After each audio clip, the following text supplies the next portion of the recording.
going on, chess lover? This is Maurice Bishop Chess, and y'all know my slogan: "Life is a game of chess." Hey, today, I'm actually gonna have a heart-to-heart with y'all. I guess you could call this like a blog. I know y'all so used to me showing y'all, live bullet games and blitz games online, and y'all so used to me showing y'all, you know, um, my new secret techniques in the black line and the L shot system. Y'all so used to me showing y'all like different puzzles so to help y'all to think. But like I told y'all before, life is a game of chess, and I wanted to actually have a heart to heart with y'all and everything. For all y'all that don't know, I'm in the military. I've been in for 13 years, but um, I had a breaking point, guys. I had a breaking point. Um, for all y'all that don't know, back in 2008, I was deployed to Iraq. I was deployed to Iraq for a whole year, 15 months, and I had a soldier who got in trouble a lot, and he did a lot of things that you literally was not supposed to do. He got caught sniffing can air. For all y'all don't know what can air is, it's pretty much, it's called an air duster. You use the can of air duster to clean off the dust on your laptop or the dust on your table, usually things like that. But he was actually sniffing it and getting high with it. He even did this biggest thing, losing his military ID in Iraq, which is a really big thing because, it's this thing called operational security where, the enemy can actually find your military ID and take the information out of your card and then use it against you. So that was a big thing that you didn't do. He lost his military ID, and then another thing is he actually left his M16, his military weapon, which is a rifle, on an Iraqi bus. Somehow he fell asleep on an Iraqi bus, and then when he finally woke up, he just forgot that he had his weapon with him, and he left off the bus without it. So you can just imagine, how much trouble that this soldier got. And I was living in this generation where, all for one for all, army of one, meaning that if one soldier fell, then we all fell. If this soldier get in trouble, then we all get in trouble. So because he was placed in my section, I got in trouble for it, because we all got in trouble for it. So because of that, I got so pissed off at him, for it. And this one night, he wanted me to talk to him, and I refused to talk to him because I was just so pissed off at him because I was in my feelings, I was in my emotions. I didn't want to talk to him. Well, little did I know, 6 nights later, he wound up killing himself. He shot himself with a M16, shot himself in a quadrant of his heart. So he was pretty much dead. So during that time when I heard that, I felt so guilty, like so guilty, man. I was so like, I don't know, it's like my whole world stopped, man. I was just I felt so guilty, man. I felt like it was my fault. Maybe I could have said a word that could have changed his mind or whatever. And this guy, and he was young. He was like, probably like 18, 19 years old, just looking for somebody to talk to, and probably thought he could talk to me, but I refused to listen to him. And he killed himself. And then, not the same year, but the year after that, I had a 1-year-old son that died on me.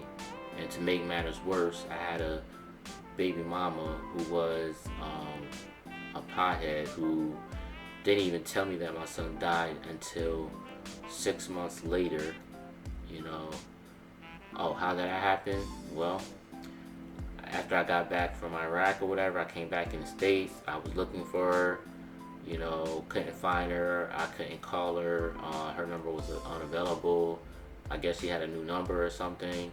I didn't know where she was living at, because she was always moving from different places and everything. I just couldn't get in touch with her at all.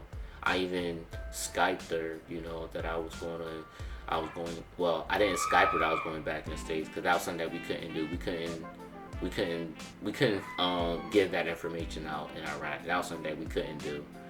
But that was one of the things that kind of hurted me, because I was like, dang, I can't even tell her like where I'm gonna be at, because OPSEC security, I can't do that.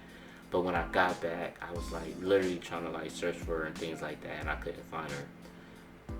But luckily, or not luckily, literally 6 months. It took like 6 months, because I had 6 months in my active duty contract. I wasn't re-enlisting, but I had an 8-year obligation to do in a reserve after I got out, because I signed that contract in the beginning.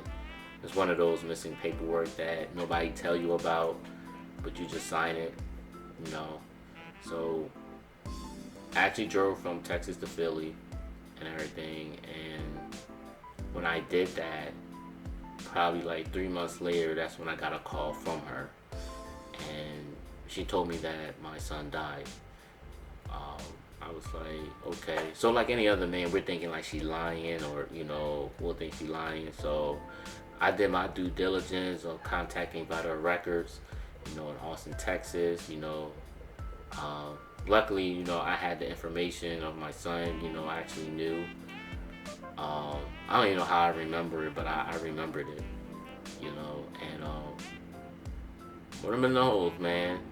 I actually, it was actually true. He actually did die, and I was hurt, man. I was hurt, but I was filled with rage, and I think I was so pissed off at her, because you couldn't even tell me that my son died. You couldn't Skype me. You couldn't. Number one, you waited so long for me to even let me know.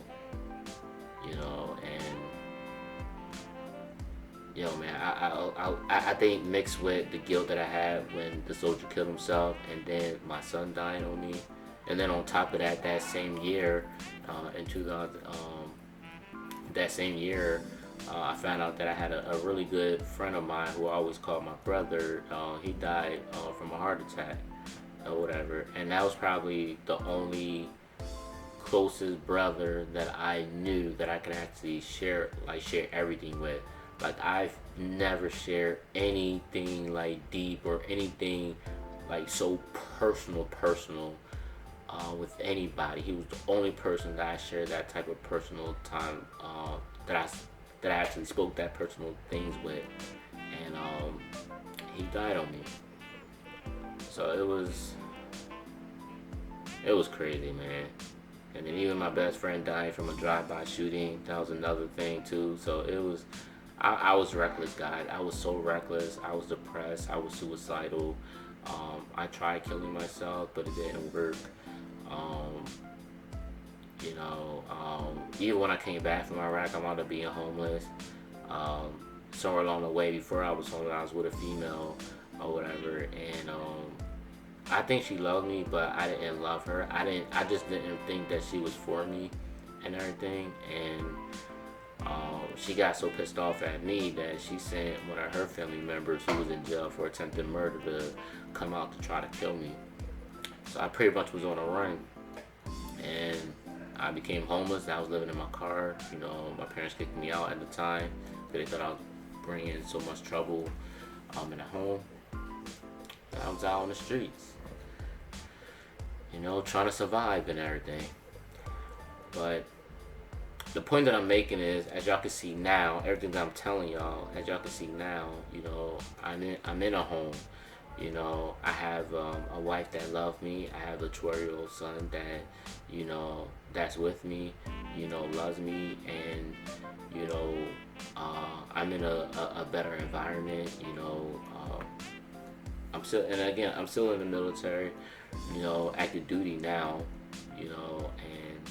or it's active duty, but I call it AGR. It's not regular component, but AGR. So I'm doing that, guys, and the point that I'm making is, you don't want to make, or The point I'm making is, don't let your past define your future. Don't let your past define who you are. There are so many people out there that they go through things in their life and they just pretty much give up and they throw in a towel. You know, People that, that's in the streets and they're drug dealers and like, man, this is who I am and I'm gonna live and die in the streets. Females that, maybe get pregnant from three dudes to, that don't do nothing for them, you know what I mean? And they define themselves as just a baby mama, trying to make it, getting child support, maybe welfare checks. And there's some baby mamas who don't even get child support checks because they just got a dude that don't have a job. So it's crazy though. So it's a lot of scenarios and everything. But the point I'm making is, you got to take responsibility in your own hand. You got to take responsibility for yourself and start changing your plans and ideas and whatever goals that you have, whatever you have a passion for. Start reaching those goals and start writing it down. Do it. Be consistent with it. Don't back down. Be consistent with it. Believe in yourself. Have confidence. Change your attitude. Change your behavior. It's this famous quote that I always hear. They say, "As a man thinks in his heart, so is he." A man is what he thinks all day long. So if you feel like you're going to be successful and you take action and you believe in yourself, then you are going to be successful. But if you feel as though that you're a failure and you take action as being a failure, then that's what you're going to be. You're going to be a failure. So I'm going to tell you this. I always visualize myself and I always believe that, I'm going to have a job, I'm going to have a family, I'm going to be married, I'm going to have a house, I'm going to be in a very great neighborhood where I'm not going to hear a lot of police sirens and I'm not going to hear a lot of gunshots in the neighborhood, because that's the type of neighborhood I grew up. Every day I was hearing gunshots. Every day we was hearing riots in the streets, all the time, man. It was always something. Somebody was always getting jumped in the neighborhood. Somebody was always getting a jump around the corner. Somebody was always getting shot around the corner. Something was always happening. There was always drama, in our neighborhood. And I always visualized that I would be in a neighborhood where I wouldn't have to deal with that. And here I am. I'm living in a very great neighborhood. I always visualized I was going to be in a balcony and whatever. I know in my last video, y'all saw me on a balcony. And, you can see trees and you can see the lakes and the ducks and everything, which is something I always visualized, and I finally got to that point, which is something that I feel so blessed about. And that's another thing that y'all gotta do. Y'all gotta be thankful for what y'all do have. Even though in your mind y'all may feel like, I don't really have that much and everything, but in reality, you do have more than enough. You have more than enough. There are a lot of people that can't wake up out of bed this morning. There's a lot of people that can't wake up out of bed. There's a lot of people that wake up on a curbside. There's people that's waking up on a subway train. There are people that wake up in a hospital without their family. There are people that are paralyzed from the neck on down.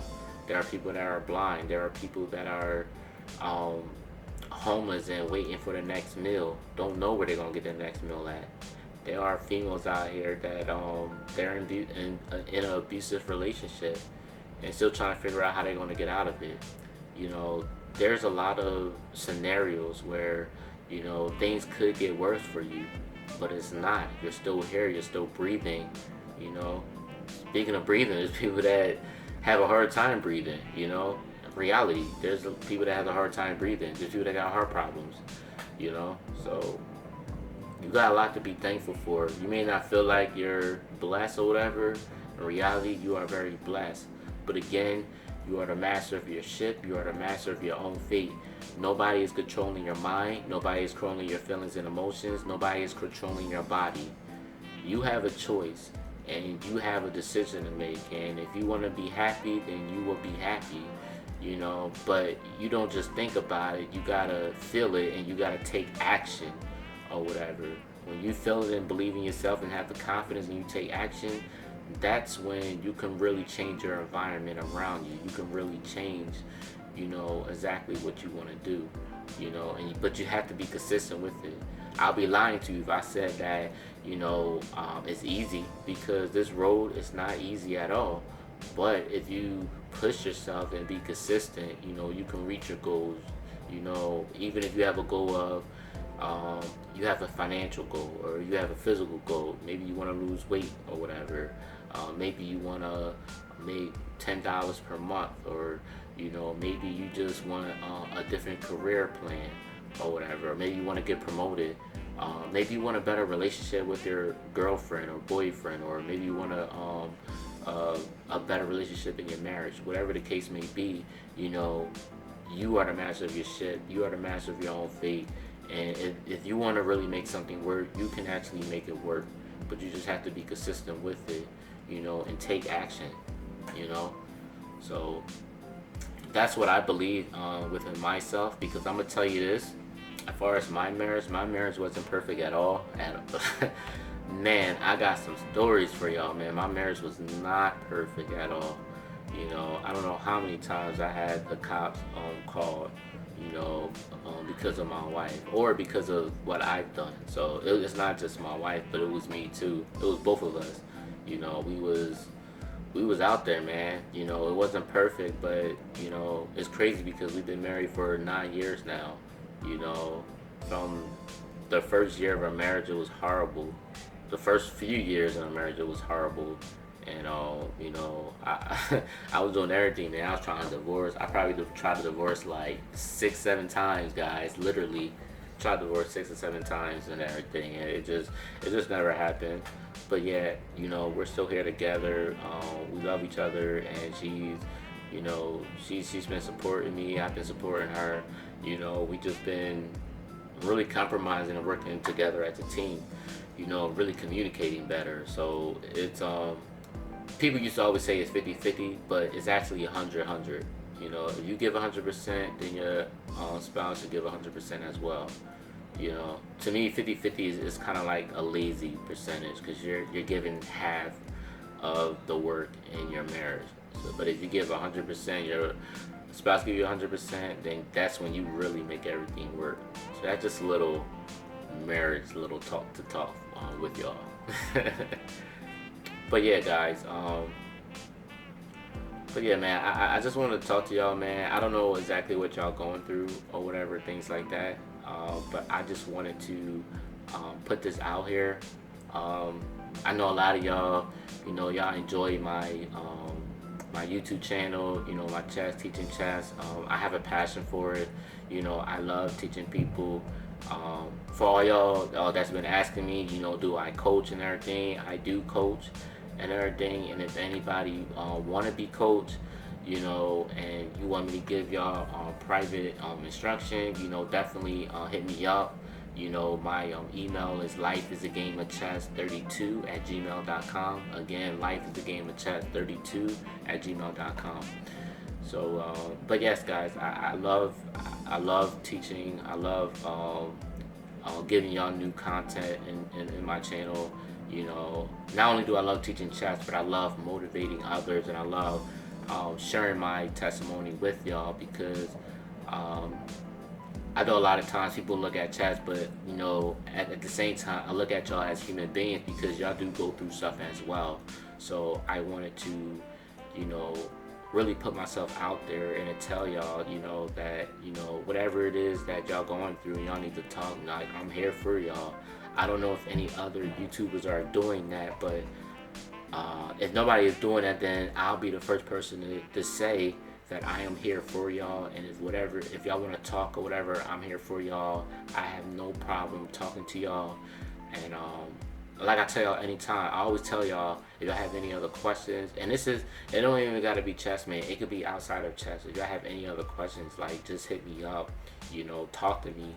I don't mind talking to y'all because I feel like, you know, whatever advice or wisdom that y'all need, man, I'll give it to y'all with the best of my abilities, you know, and really help y'all out. So it's not just with chess, but it's just, you know, helping y'all in general. And like I told y'all before, I'm not just here trying to help y'all be successful on a chessboard, but I'm also trying to help y'all how to be successful in life in general. So I hope this helped, guys. I hope I motivated y'all. I hope I help y'all to reevaluate yourself or reminisce and everything that I'm saying. Again, guys, as a man thinking his heart, so is he. You are what you think all day long. So definitely ponder on that, and definitely believe in yourself, have confidence, and whatever it is you have a passion for, take action, and be consistent with it. And again, it ain't easy, but you are born in this world to overcome. And I always live by this saying, the life that you live for somebody else.